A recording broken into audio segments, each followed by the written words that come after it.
Alhamdulillah Sobat Syar'id, kita akan baca pertanyaan-pertanyaan ya dari netizen. Coba kita lihat ya. Pertama pertanyaannya, Ustadz, beberapa waktu lalu saudara saya yang tinggal di Sulawesi Selatan melihat ada peristiwa matahari terbit dari utara. Wah, coba saya tanya dulu yang di studio, matahari terbit dari mana? Jeng-jeng, gak ada yang jawab, men. Ya Allah, ini udah pada kuliah semua. Lulus SD nggak? Alhamdulillah. Jadi ini terbit dari utara. Wah, jauh banget ya. Untung dari utara nih. Kalau terbit dari barat gimana kan? Waduh. Nah, peristiwa tersebut disaksikan oleh puluhan orang. Berbagai reaksi pun muncul. Ada sebagian yang tampak ketakutan dan kebingungan karena melihat tanda-tanda kiamat. Tapi ada juga sebagian reaksi yang karena melihat peristiwa itu adalah hal lumrah.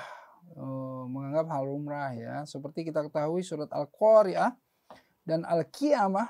Dua surat yang turun secara berurutan yang sama-sama menggambarkan dahsyatnya hari kiamat. Maksudnya apa? Bagaimana Ustaz jika ada sebagian manusia yang tidak percaya hari kiamat? Oh, sebagai muslim apa yang harus kita lakukan supaya tidak takut menghadapi datangnya hari kiamat? Ini sebagai muslim ya, saya akan sampaikan. Ini sahih nih. Orang muslim, orang mukmin mah nggak pernah mendapatkan kiamat. Nih catat ya. Semua nih Sobat Syar'id. Orang mukmin insya Allah nggak akan merasakan hari kiamat. Kenapa? Karena mereka semuanya sudah sama Allah dimatiin semuanya. Kita udah sakaratul maut semua tuh, udah maut semua.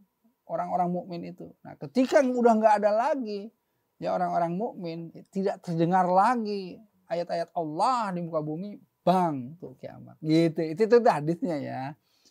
Tetapi kan yang namanya kiamat harus tahu kiamat itu ada berapa? Pertama adalah kiamat sugro, kiamat sebelumnya apa? Kiamat kecil. Kemudian kiamat pertengahan, baru kiamat kubro. Jadi ada kiamat sugro, ada wusto, ada kubro. Kiamat kecil itu apa?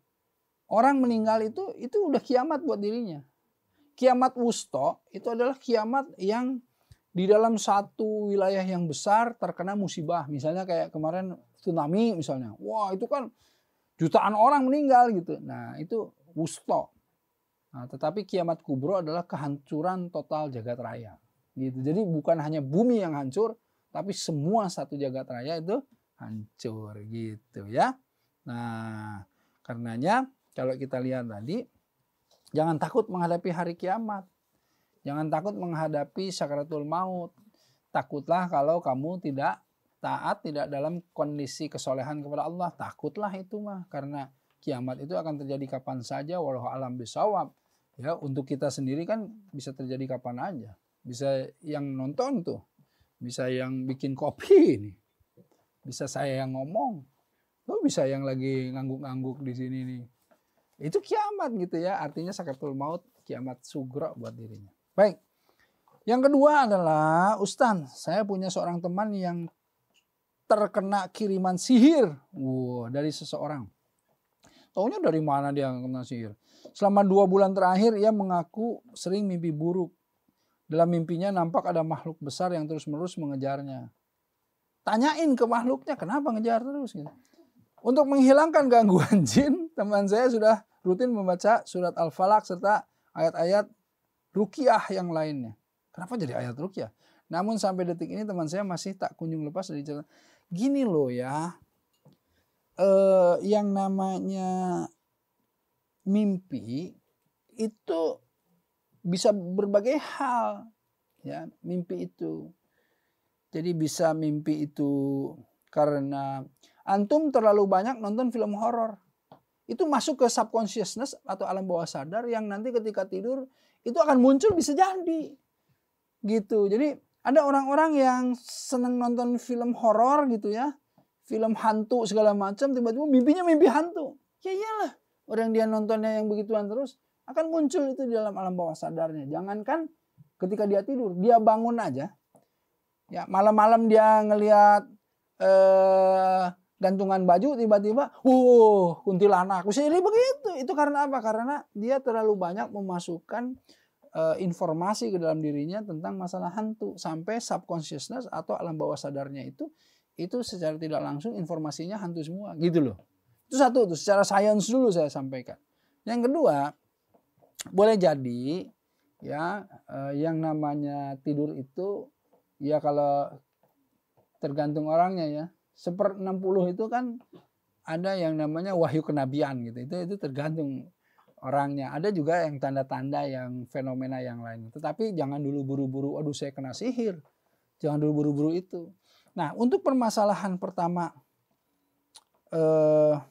saya sudah baca Al-Falaq dan lain-lain, coba gini.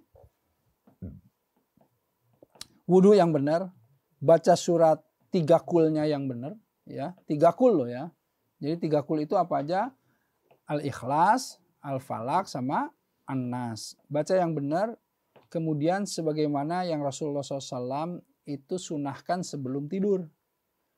Tahu nggak sunah sebelum tidur?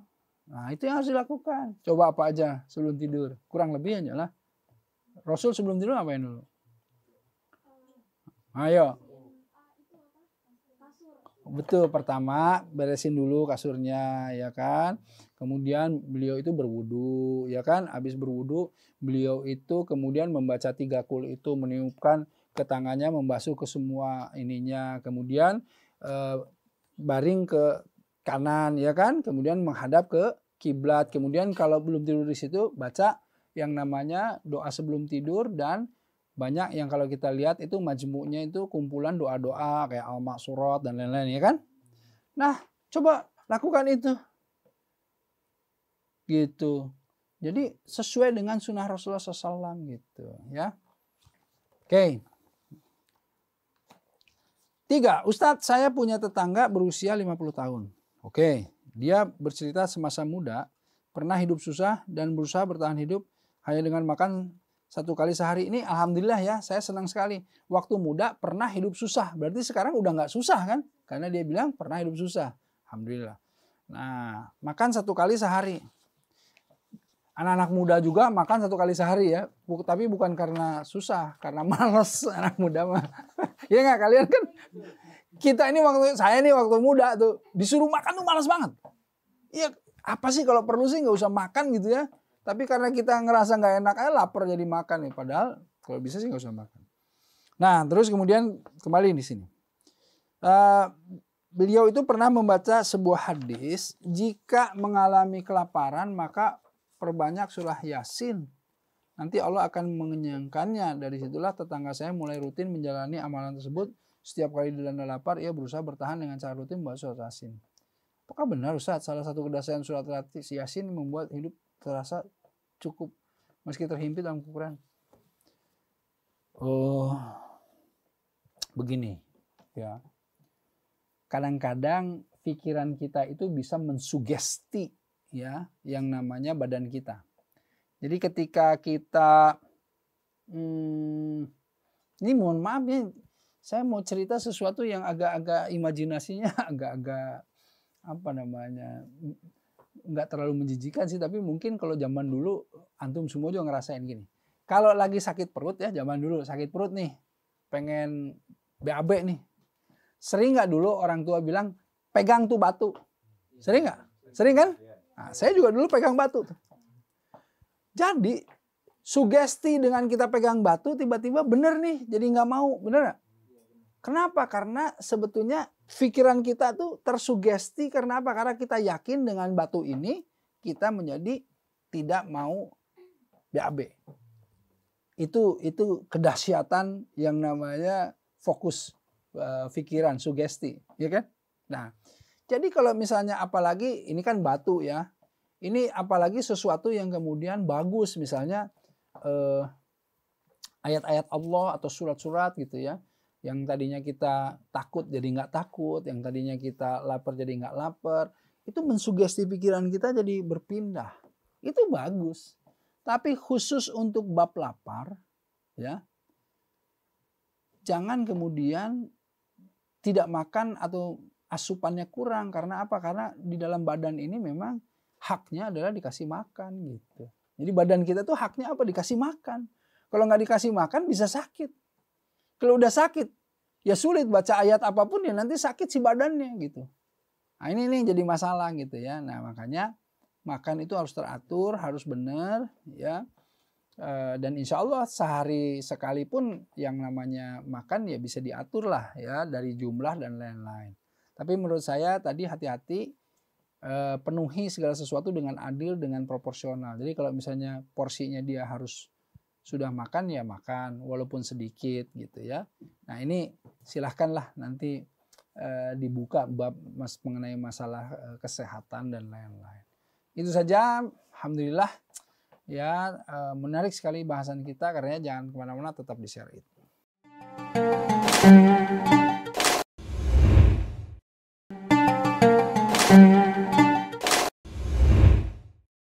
Alhamdulillah Sobat Share It, kita sekarang memasuki segmen pertanyaan dari kru. Tapi nggak tahu kru studio yang mana ya. Bukan studio yang ini kayaknya. Kita panggil aja ini salah satu perwakilan kru, Monthly Crew. Yeah. Tahu Monthly Crew nggak? Nggak tahu Ustaz. Tapi zaman dulu itu ada band zaman dulu namanya Monthly Crew, band rock. Oke. Pernah dengar? AC/DC gitu pernah dengar? AC/DC tahu. Tahu ya. Kalau Monthly Crew nggak ya? Oke, apa nih? Ya. Siapa namanya? Aku Alfi Pak Ustaz. Alfi Syahri. Kalau saya sih udah tahu, tapi maksudnya supaya nanti yang audiens lihat Sobat Share It, oh ini yang namanya Alfi itu ini. Kamu sebetulnya sekarang bertugas sebagai apa sih di sini? Di sini saya mau bantuin Pak Ustadz untuk bacain pertanyaan-pertanyaan dari kru-kru yang ada di studio. Iya, tapi kan tadi kamu sebagai apa tadi? Aku tadi coba sebagai direct untuk segmen sebelumnya. Floor director? Mm-mm. Hebat juga ya. Makasih Pak Ustadz. Ayo. Oke. Apa tuh? Jadi ada beberapa pertanyaan, saya bantu baca nih ya Pak Ustadz. Oke. Untuk pertanyaan pertama. Alfi. Betul. Alfi itu 1000. Betul Pak Ustadz. Untuk pertanyaan pertama.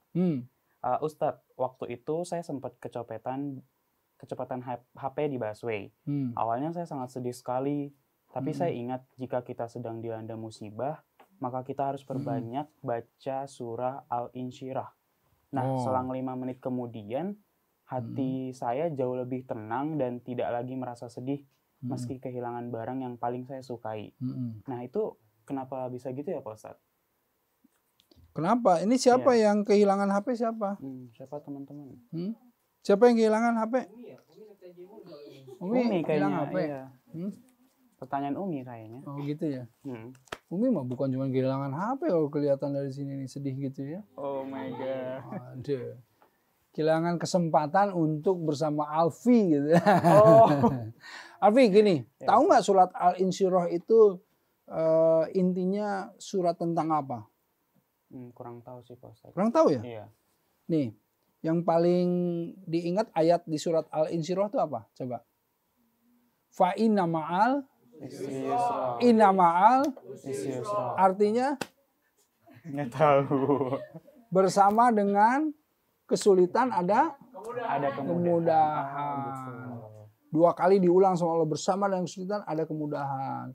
Fa idza farokta fangsob wa ila rabbika farghab. Artinya nggak tahu lagi.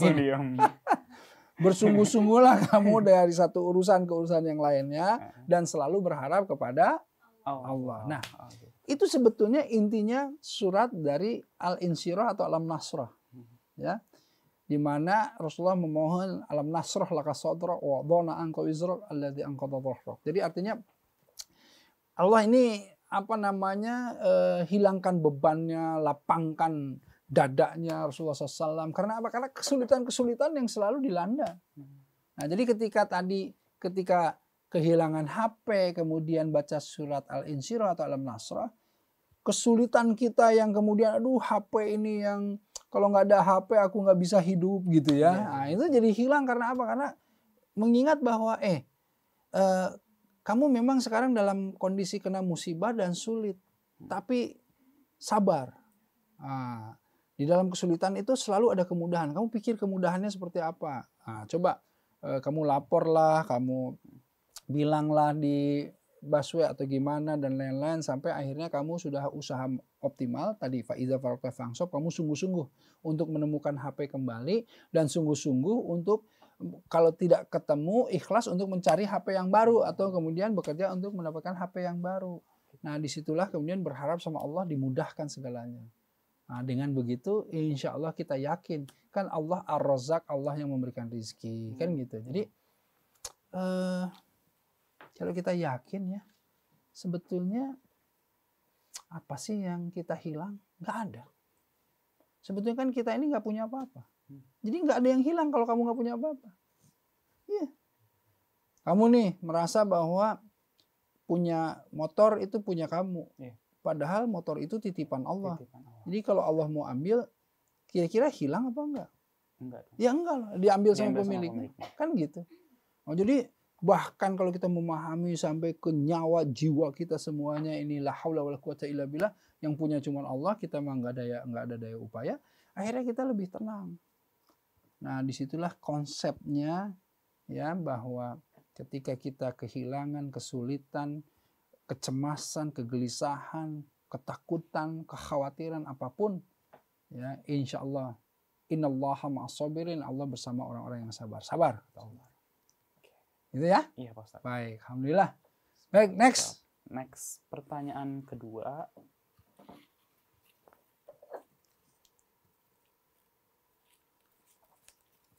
Alhamdulillah. Oke, pertanyaan kedua nih, Pak Ustadz. Ya.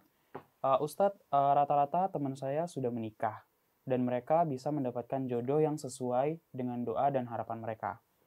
Lain halnya dengan saya nih Ustadz, sesekalinya ada cowok yang mau serius, dia nggak sesuai dengan doa dan harapan saya.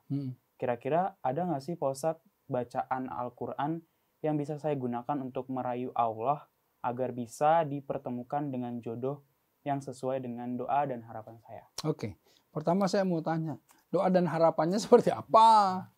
Kalau doanya dibantu, ya Allah datangkanlah Tom Cruise ke saya, ya susah. Ya Allah datangkanlah Cristiano Ronaldo, yang susah. Palingan KW-nya KW7, KW10.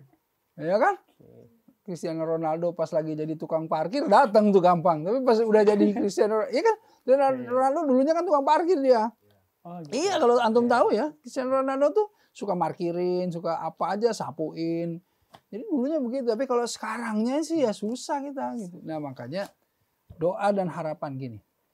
Minta sama Allah yang terbaik karena hanya Allah yang tahu mana yang paling baik buat kita. Ya. Jadi mintanya ya Allah datangkanlah ya jodoh yang terbaik untuk saya. Jodoh bukan hanya jodoh di dunia tapi jodoh yang akan membawa kita ke surgamu. Jadi jodoh sehidup sesurga gitu loh. Itu yang kita minta gitu ya. Nah, untuk masalah doa yang harus disampaikan kepada Allah itu ya pertama yang harus kemudian kita minta itu yang sesuai dengan tuntunan Rasul. Kan kata Rasul yang cakep boleh, yang kaya oke, yang nasab atau keturunannya baik bagus. Tapi dari semua yang harus dipilih yang mana? Yang agamanya yang paling bagus, yang akhlaknya paling bagus gitu. Jadi jangan kesirap, terutama nih perempuan-perempuan ini ya, akhwat-akhwat ini jangan kesirap sama wah ini mah dia kayaknya tongkrongan mobilnya keren gitu. Tiba-tiba itu mobil bapaknya, ya kan? Motor dibeliin bapaknya lagi, ya kan? Sementara dia mau kerja aja mageran gitu. Wah, nanti kalian yang disuruh kerja dia yang repot lah. Cari yang akhlaknya bagus, ya. Nah, doakan Allah mukalibul qulub, Allah yang membolak-balikkan hati, condongkan hati si ini tuh ke saya gitu, ya. Minta sama Allah yang terbaik. Itu aja. Ini pertanyaan siapa? Coba saya pengen tahu nih. Kru-kru cewek nih. Ini kru cewek di sini manis-manis nih. Kamera kayaknya deh. Hah? Siapa sih yang udah siap? Iya, ini kru yang di sini manis-manis. Yang cowoknya juga lumayan nih. Udahlah. Siap-siap aja. Siap-siap. Oke, pertanyaan selanjutnya. Selanjutnya pertanyaan yang ketiga. Oke. Alfi, kamu nggak ada yang kemudian salah satu di sini yang Apa tuh Pak? Berkecenderungan kamu ke salah satu di sini enggak kamu? Di luar sih Pak. Di luar? Iya. Maksudnya setelah di dalam studio, di luar studio gitu, di follow up gitu ya? Itu disimpan aja dulu. Oke. Pertanyaan yang ketiga dari kru, Ustadz, saya punya teman yang yatim piatu. Dia itu rajin membaca surat Al-Mulk. Setiap datang ziarah ke makam orang tuanya, muncul aroma yang sangat harum. Apakah aroma harum itu tuh hanya kebetulan aja nih? Atau emang ada hubungannya dengan amalan surat Al-Mulk yang dilakukan oleh anaknya? Terus yang bisa mendatangkan keberkahan juga untuk orang tuanya? Kalau menurut saya ya, kan kalau ini sudah di luar nalar ya, kan nggak, ini kan kalau secara nalar kan wangi itu datang dari mana kan gitu ya. Jadi menurut saya sih kita husnuzon aja, iyahin aja, karena sesuatunya baik gitu loh. Tapi secara nalar kan nggak masuk, bener nggak? Nggak masuk dong. Baca Al-Quran tiba-tiba